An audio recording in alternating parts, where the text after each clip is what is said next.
Then if I pause for what, just record. Can. Thank you, sir.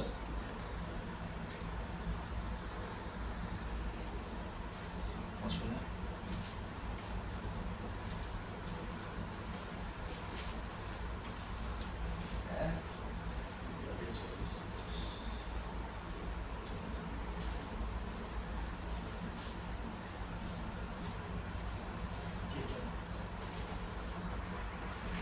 Yes, correct, sir. Okay, thank you very much. Morning. Alright, now let me start first. Today come right course, Occupational first course.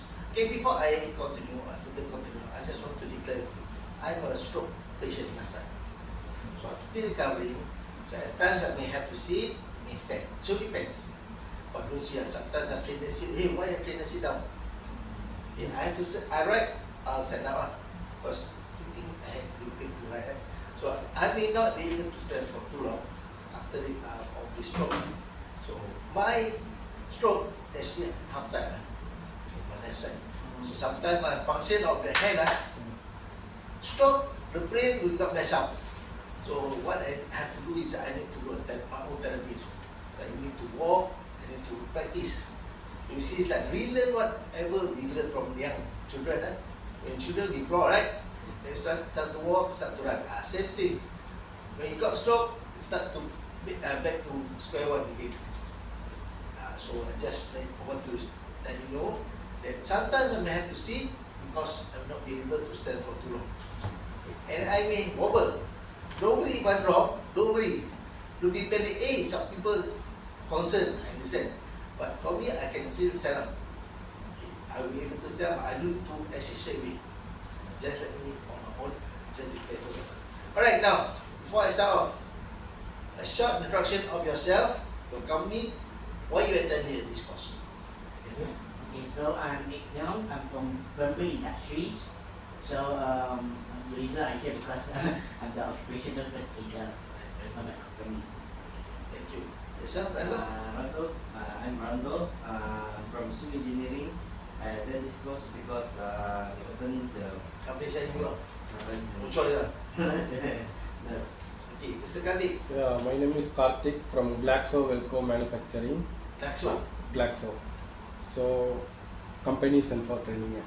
Very am a first So aider. you're going to be a first aider who's the one who's going to point it. Hey, this person can help you. So it's like semi-doctor, not semi-lah. Be a person that can assist. Well done. Very good. Okay, before I start, do you know what is first aid all about? Yes? Okay. First thing first, if you hear any bell ringing, what does it mean? Emergency. Emergency, very good. So here is the description. We are here in classroom. Of course, there's a small room there. After the door, then of course you see the exit. Exit, right or left? Come from by the way, staircase and not the lift. Okay, don't wait for the lift. Hey, I'm waiting for lift. No. Why?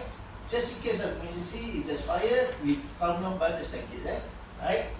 When you reach down, observe the guard. The guard will direct where to stand. To assemble. And I will come down later and direct you after that. Okay, now observe. Okay, we have a small space. You already assemble your sheet. So what happens then? Observe your distance. If you are not feeling well, let me know first.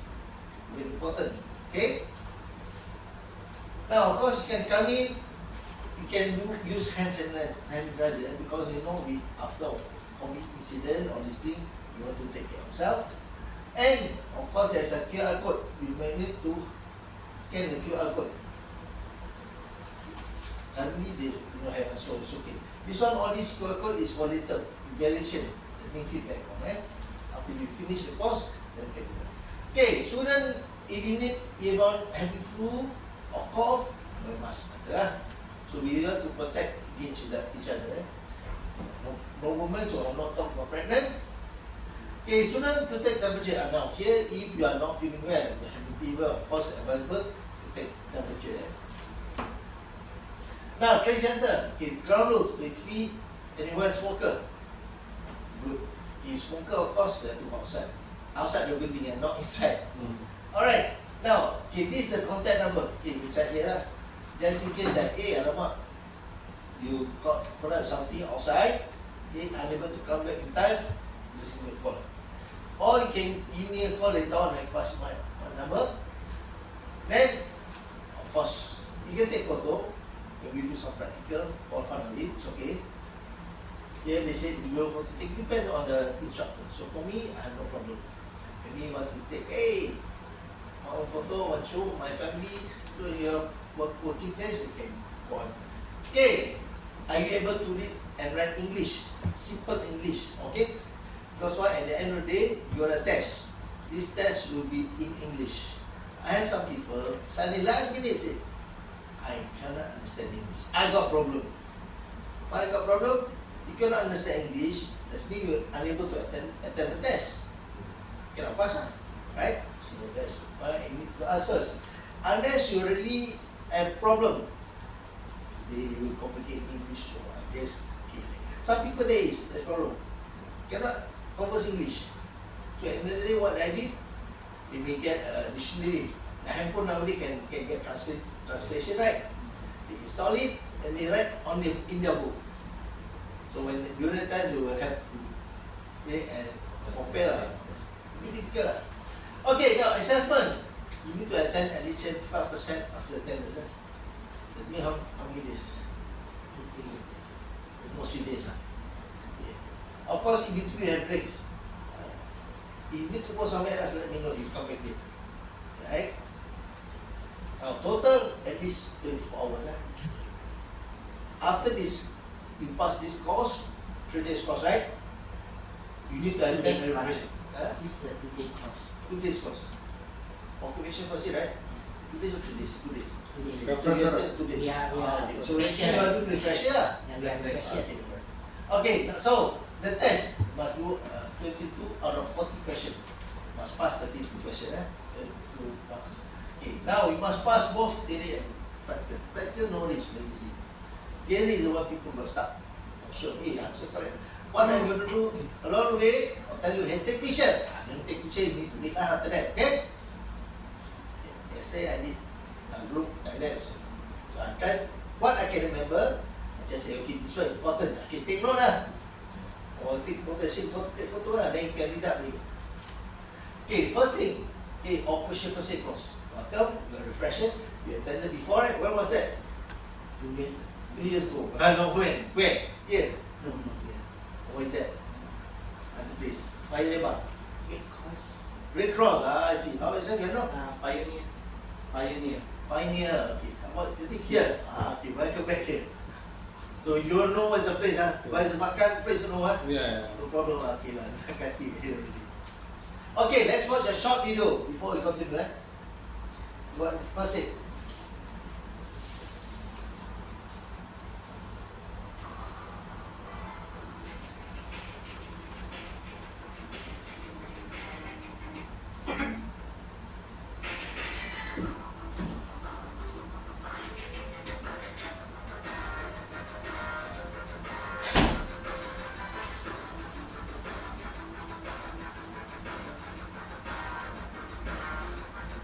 First aid is the immediate care given to the injured or suddenly ill person. It is temporary assistance that is rendered until competent medical care is required, arrives, and takes over. Properly applied first aid can save lives, reduce recovery time, and can be the difference between temporary or lifelong disability for the victim. This program concentrates on the first few minutes of care. In this program, we will present information on the Good Samaritan Law and when to alert the local emergency medical service. We'll show an emergency response and discuss how to manage multiple victims. Next, we'll demonstrate how to assess an ill or injured person from head to toe. We will also cover how to protect yourself from becoming ill as a result of exposure to infectious body substances by using body substance isolation techniques. We'll demonstrate how to control bleeding, recognize and deal with shock, and manage burns. Strains, sprains, dislocations, and fractures will be addressed, along with techniques you can use to care for these injuries. Each year, more than 2 million people suffer head, neck, and spine injury, and the appropriate care for these will be covered. Numerous medical emergencies and illnesses will be discussed, as well as basic treatments you can provide. Emergencies encountered by extreme heat and cold exposure will be presented. Finally, numerous other types of medical emergencies and body injuries will be discussed, along with the appropriate care that should be provided. Okay, next, definition of first aid. What does it mean? Importantly, you need to understand. It means that giving emergency care to who? To person who is injured or suddenly fell ill. Before who arrive? Doctor. Doctor. This one you need to understand. You need to know. Private doctor, nurses and medics. Okay. Aims. What are the aim? What are our aims? This refresh again. You want to save lives. Okay. Promote recovery. You want to get better, right? So your friend gets sick, you have to cover their work, his work. So you don't want to get them faster, better. And next thing, prevent further injuries. You don't want to carry the person or help person that causes them to get more injury. Now, access Medicaid. What is the ambulance number in Singapore, Mr. Kartik? Sorry. Ambulance number in Singapore. 995. Very good. You already know. How long already you work in Singapore? 14 years. 40. Well versed already. Private ambulance? 1,777. Okay, or you can call direct to the designated private ambulance. Now, roles and responsibilities. What are your roles and responsibilities? You need to make sure you manage the casualty. Take care. Maintain and treatment record. After you take care, write down the name. What do? You will help apply plaster. Okay, maintain the first aid facilities. Right? And manage casualty by assess the situation. Before you approach, you must check, are you safe or not? Right? And identify injury. Look, why is he sick? Why is he fell ill or get injured? Why? Must ask and check. What are the mechanisms? What do you mean by mechanism of injury? What do you mean? How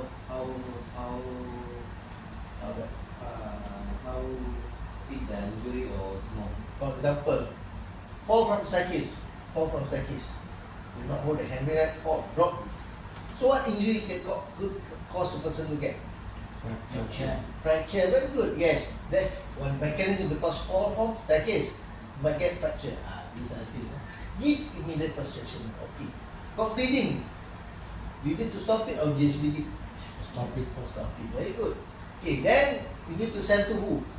If you cannot treat yourself, you need professional, that's mean doctor, of course. Or maybe you need to send to hospital. Who carry the injured person to hospital? Ambulance. Very good. Then your responsibility ends when the casualty is handed over. Don't halfway. I treat you. Halfway, wait. I need to go somewhere. I need my coffee break lah. And then you don't go lah. Wait until somebody comes over, take over, and you can release. Now let's watch another video about emergency response. This is how you respond to emergency.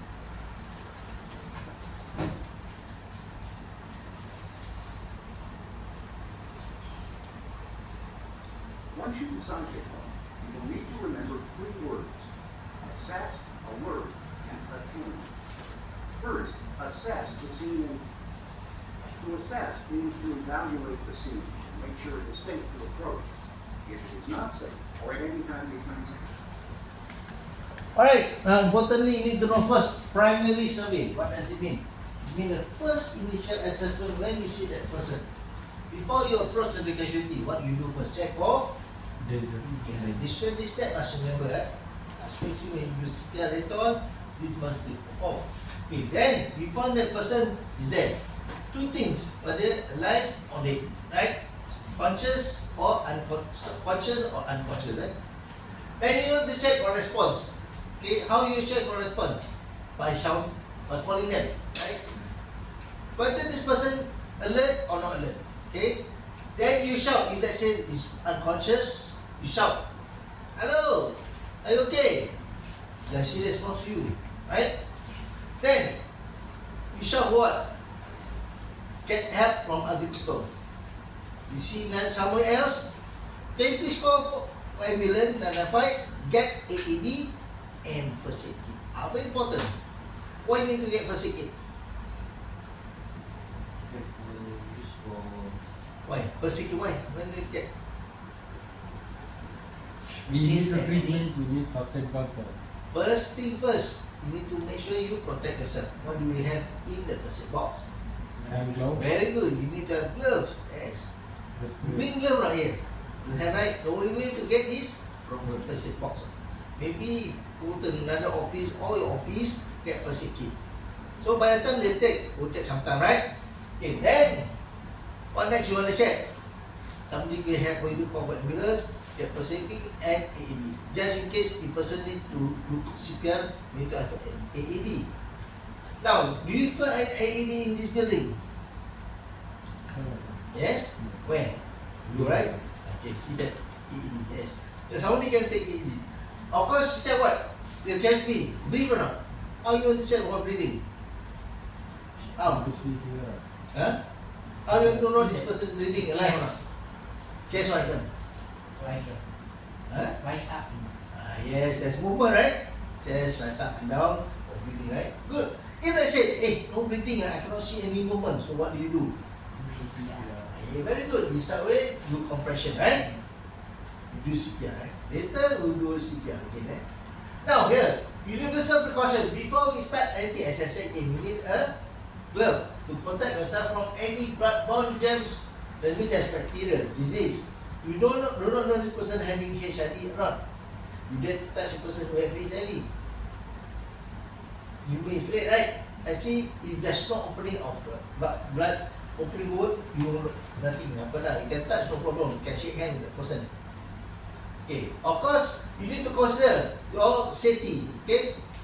Nowadays, after the COVID, right, you touch anything can get COVID if there's bacteria, COVID bacteria, right? Now, here, there is first aid box. What is in the first aid box? Okay, I go to a bit of the differentiate. What are the items? Okay, sterile adhesive dressing. What does it mean?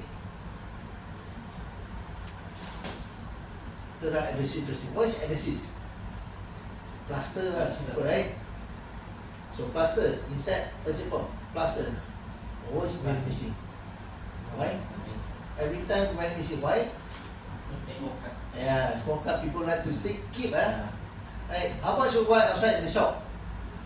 Not easy to buy in the shop, You buy, you still spend money. The other people tend to take plaster for themselves sometimes. So this plaster always be missing. So you as a first aider, you need to maintain. Make sure equipment and the first item in the first aid box must indicate, must be enough. Bandage, clean bandage is a stretchable type, roller type bandage. Okay, there is different size, 5 cm, 7 and 10 cm. Depends on the size of the wound you can use. Okay, absorbent gauze, what is it for? Gauze is a cloth. Okay, it's for absorbent, you see? It's absorbent, right? It absorbs the blood, hypoallergenic. Because like the plaster, right, you have to put the gauze, you must take it out lah. If not, how to stick, you can fall off. That's the reason why you have the hypoallergenic. This state, why you say hypoallergenic means you apply to yourself or somebody, there's no reaction. Maybe sometimes some people want some not plaster, but some maybe some adhesive things can have skin allergy. Yes. Okay, triangle bandage. This one for sling later. Scissors. You need to cut the clothes if there is bleeding. You need to check. This position, very good. Safety pins to pin up your bandage after you bandage it, right? Then you have eye shield or iPad. If you have kids, right? You have kids? You have kids. How old is it? Going to 6. Going to 6. Now 6 years old. No. Father, I want iPad. Take iPad. Nah, iPad. Can you spell iPad? Just okay, Right. Resuscitation mask for what? Resuscitation, what does it mean? Very good. CPR, right? So why you want to blow directly? There is the open to transmission of disease. That's why you want to have mask to protect yourself. Without resuscitation mask, can you use other tools? How to protect yourself? You can use what? If there is no resuscitation mask, you can use handkerchief. To protect yourself, to prevent it direct exposure. Now we have inside first aid box, there is also a sterile water or saline. This sterile water for what? For cleaning purpose, Torchlight, for what? So like torchlight. Yes? What's torchlight for? Later I touch you why torchlight needed in the first aid box.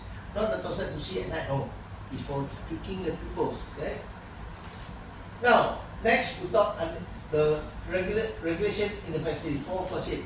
Now, this is important. Take photo. Take photo. Okay, the regulation, the act is called Workplace Safety and Health Act. Regulation called Workplace Safety and Health First Aid Regulation. Implemented in 2006, March 2006. Amended in 2011, covers all workplace except hospital and medical clinics. Okay. Now, why we have this Workplace Safety and Health Act? You see, in 2004, if you are a Singaporean, remember this case, we have Nicole Highway project. You know what's Nicole Highway, right? When they have the bridge, okay, it collapsed. So when it collapsed, how many people died? There are 4 deaths occurred. That's why we start to review back, hey, no, must make sure people are still working. And then, in the same year, Fisher Police, when they construct a building, 2 deaths and 29 injured. Again, structure collapse. Same year, see, April, May, just following month. Fire on the onboard vessel causes 7 deaths. And of course, in same month, 16 May, or before it, there's a in Raffles Key, when they climbing, 2 people died from height. You see, there's death. So government said, hey no, we want to prevent all these things happen. So we need to introduce this Workplace Safety and Health framework. What are the 3 things? First, you need to reduce risk source. So your working place must be safe. Promote industrial ownership and standard outcomes. So in your workplace, every individual must know that safety is important. So you must make sure that you and your other friends are safe when working. That means there is a responsibility for you to apply. Higher penalties for poor safety management. You don't comply, you get fined. Simple as that, right? Now, what are the new amended act? Okay, under the worker responsibility. Of course, they can penalize. You don't comply, you get penalized. Singapore is a fine city. Right? And you need to write an incident report. Anytime got accident, you must write a report. Why? So that next time you can learn from it, you can prevent it from happening. Then you need to know a bit on risk assessment. So every workplace will have a risk assessment. Whatever you do, a job, even keeping a file in office, okay, you must have risk assessment. Carrying load must have risk assessment. Okay, what are the risks involved? Now, 3 major components in here. First thing, you need to have first aid and your training. Second, you need to have first aid box in your workplace. Of course, third, as some company need to have first aid room. So I'll touch on this later. Now, first thing, appointment as a facilitator. You are responsible to make sure the first aid box is there. Okay, you are appointed by the company. Your company company said you be the potential facilitator. So all these things must be approved by who? Is at the of MOM. You, that's why most of you here refresher, right? You already attended. And of course, in every workplace, you must have your name displayed so that people know who you are. They not be famous, but they know that you can assist them when there's injury. Now, here the course is called Occupational First Aid course. So we are one of the accredited training providers that are able to teach people to become a first aider. Of course, you know that 2 years right now, you're already refresher, right? Now, provisional first aid. One thing is that you need to educate enough, okay? Properly maintain. Must have a checklist. Some people can open up, hey, I want to take this for scissors. I want to use for something else. Can or not? Cannot. Then you need to clearly identify first aid box. So how do you know a first aid box? Signage.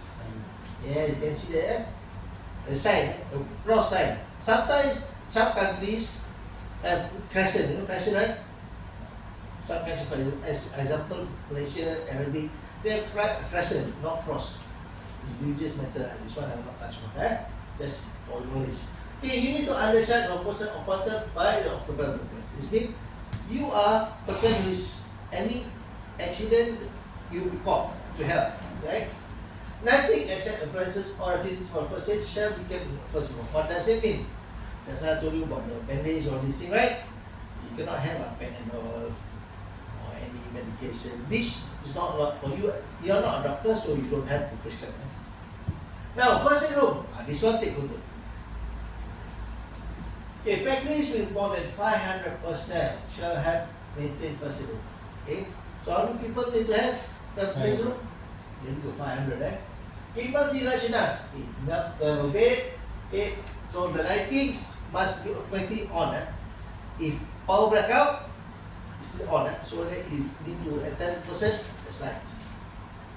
So what's inside? Stretchers, wheelchair, camera sheet, what to carry, bandages, etc. Extra PPE. PPE for what? Personal protection, protective equipment for the first aid itself. Disposable glove, these are under PPE, right? Pocket mask, okay, all of these one by one. These are all when you want to dispel, you need to have extra. Now, number of first aid box, how many they said? They never say it's prescribed exactly, but they said it must be sufficient, must be enough. More is okay. Not enough problem. Now, if it is a building, each floor F1 so you see this floor, maybe one of floor must have okay. So if not, you climb up 4-story high to just get over it. Takes time, right? Now, these are already mentioned. This is example of how many numbers that be inside first aid box. Okay, more is okay. Depends on you who put in. Okay, you can have more or less. To make sure it's adequate for the number of people you have. Now, next we talk about toxic. So you are working in a toxic environment, certain, yes, static. So you need to understand what are the toxic substance. Okay, what are the provision? How to handle? You have to make sure that you are safe. Then normally there's in a toxic environment, you have what? Shower system, to flush off toxic. Now this is for the take photo. Sorry, I need to see. Okay. So number of employee 26 to 100 must have at least one facilitator in one shift. One shift, that means your shift 8 to 5. You got number of employee here, must have one facilitator. But more than 100, one every 100% employed or less. That means 101, how many facilitator? One. Very good. 101, more than 100, yeah. Itu Okay, see. Now, if let's say fail to ensure regulation compliant, nobody follow, it can be fined up to $5,000. $5,000 is a lot, right? Maybe more than our pay. Now, this is 24 per whole. Individual person, it can be fined up to $200,000 if does not comply. It can cause injury. Okay, or maybe both jail or can be fined or both. Corporate body, a company so play part $500,000. Now workers who fail to use PPE. Now, when you fail, how do you know? MM inspector may come in and the time say, hey, I'm MM inspector, I want to check. Then they find that, hey, you are not using PPE properly at your workplace. So you can be fined up to $1,000. Second time, call again, $2,000. Now, repeat offenders, for example, they got caught before. Come again, hey, same person. Individual person can be fined up to $400,000. It depends on the seriousness. It can also be jail both. Corporate body still not comply. They normally company if you want to follow, okay, then they also can be fined up to $1 million, or both 2 years jail. So this is the MOM hotline. You have to report, hey, this company work unsafe. Then you report You call it whistleblower. Why? For the purpose of what? Maybe the person working is a friend. You want them to be safe. Company don't care. Then you can complain. Now, to failure to comply with remedial order. Remedial order means that administrator comes in and saw that hey, there is an unsafe condition. Please stop and redo again. Make sure you do properly and safely. Now, if you got caught, person can be fined up to $50,000. Okay, additional fine, $5,000 each day of the offence committed, or maybe both, to jail 12 months. Misal, Okay, person who fails to comply with the stop work order. MYM okay, stop work, don't do the job. Some company just do lah. Cannot they can be fined up to $500,000 or jail on year or both. Of course, see got caught again, $20,000 each day of the offence continues. Some companies are very stubborn. Now, what is this? What do you understand about this? Can you remember? It's the type. Blood circulation, blood flow to the body. Okay, this indicates what the heart pumps, right? You see the red, the arrow means that the heart pumps the blood out to the body. Then here it distributes at the capillaries, something below at the body, organs, and go up to the brain. So that's why it goes cycle. So once at the capillary, it distributes oxygen, body cells take oxygen. So the body cells will throw out what? Carbon dioxide.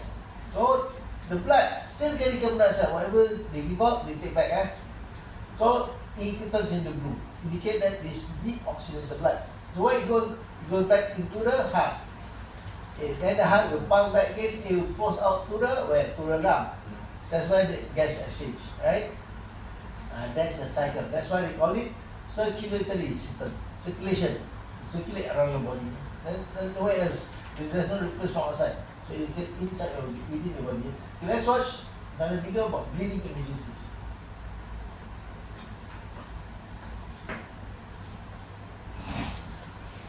As a first aid provider, the first thing you need to know are bleeding emergencies. The average adult body holds about 6 quarts of blood. Rapid loss of only 1 quart or more can lead to shock and death. A child losing 1 pint of blood can danger. Therefore, severe bleeding must be immediately brought under control. Let's look at different types of bleeding and then how to care for each kind. There are 3 types: capillary, venous, and arterial bleeding. Capillaries are small, so bleeding will typically be slow. The body should be able to control its own blood flow. Rarely will you have a rapid or uncontrolled loss of blood in the circulation. Venous bleeding is usually the result of a deep cut that opens a vein. This wound will release blood on its way back to the heart, so blood will be dark red and flow steadily. If you allow this to continue to flow, it could be life-threatening, so you need to control this type of bleeding as quickly as possible. Afterwards, transportation to a medical facility will be required. Arterial bleeding is the most serious stuff, and means that opening of arteries can result. Blood released from the artery is oxygen-rich and will look bright red. Generally, arterial bleeding comes in spurts, even in the heart. If a major artery is cut and not treated immediately, a person can bleed to death in as little as 1 minute. Arterial bleeding is the most dangerous, so EMS needs to be activated immediately. There are 2 simple steps to control bleeding: direct pressure, elevation, and pressure points. The direct pressure method is where you apply pressure to the bleeding and your hand with the other method. The pressure slows down or stops the flow of blood by allowing natural clotting to flow. When the wound is on an arm or leg, a pressure method may be used. First, place a sterile or clean dressing over the wound. Next, wrap gauze around the site and dressing. Then tie a knot directly over the wound, but not so tight as to restrict blood flow to the arm or leg. The next method is to elevate the bleeding area constantly. This reduces the blood flow to a particular part of the body and generally can be applied to the arms and legs. The final method is applying pressure on a pressure point. Pressure point should be used with caution, because indirect pressure can cause damage from the limbs as a result of inadequate blood flow. However, it's important to learn